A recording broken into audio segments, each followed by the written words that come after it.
Ladies and gentlemen, good morning, good afternoon, good evening, and good night from wherever you are watching from. This is ANOTO in China, and right now I'm in Villa Medellin here in Nyabuhanse village, and today I have a very, very special guest. You'll all love her, you know her, she's very famous. Ladies and gentlemen, I even black words to introduce her. Let me refresh because I'm super excited for this moment.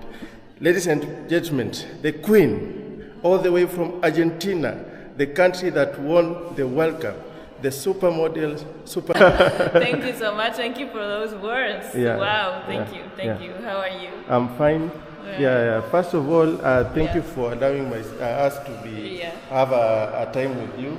Yeah, I come from China, and you come from Argentina. Yeah. So tell me, how is it you being here for the first time in Kenya, in Africa? Is it first time in Africa? First time in Africa. Okay. Yes. How is the experience so far?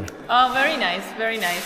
So far, I've only been here in the villa, so I don't know a lot about the continent yet, but I'm very looking forward to travel around. Yeah. And how is the life here in Nyabuhanse? How is the village life here? It's very nice, very chill, peaceful. Well, we were in the middle of a huge party, you know, but now that it's over, life here is very simple, it's very nice, so I really like it. Yeah. How do you compare Africa and Argentina, especially Kenya and Argentina? Yeah. What's the comparison?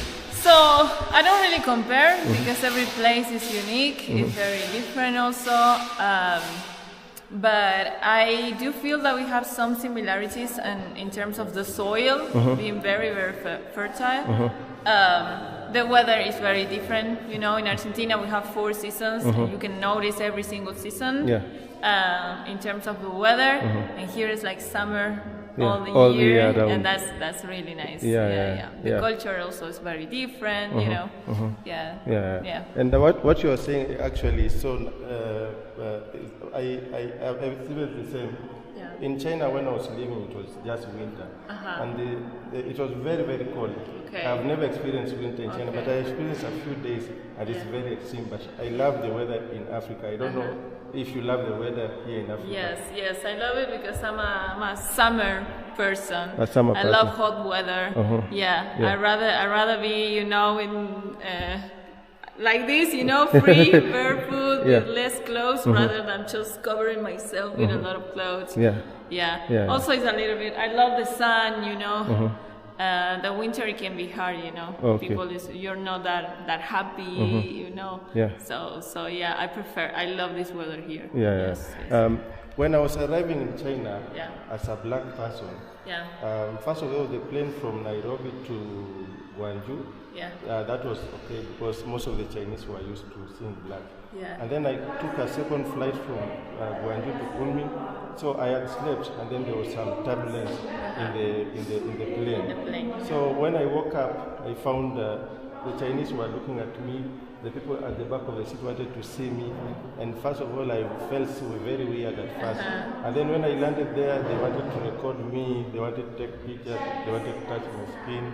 But my friends told me most of the Chinese, because China is opening to the world, it's their first time they are seeing a foreigner or a black person. So at first I felt odd, but I got used to it. So tell me, what is the experience? Did you get any experience as a white person coming to Africa? Yeah, for sure. People call me the Muzungu. The Muzungu. All the time, especially the kids. I can get, especially, you know, when we are in maybe we go to Nyabuhanse Center, Migori, or, you know, or maybe we just go dive in the village, you know, for adventures, and the villagers, I guess that sometimes, the other day we met a group of kids, they were picking up some sticks, some wood, you know, and it looks like they were never seen a white person before, so they wanted to touch my skin, they wanted to greet me with a hand, you know, so it's really nice. They're always like so impressive. Every time that I go out and we are around, I hear Muzungu, like they get very excited. Do they also, that's the same experience I also got. Do they ask to touch your hair? Because you have very unique hair.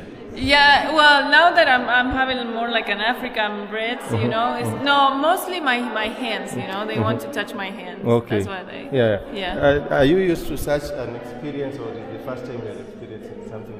No, it's actually the first time. Because I've been traveling, but I've like with same skin color, you know. Okay.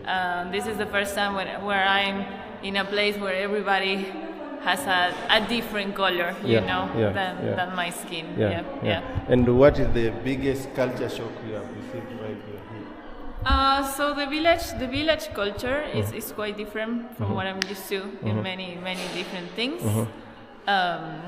In terms of maybe marriage and kids and all of these things, you know, we behave very, very different. And so I guess those things in terms most, especially because I'm Marwa's partner. So they see us as a couple and they expect things, you know, to happen.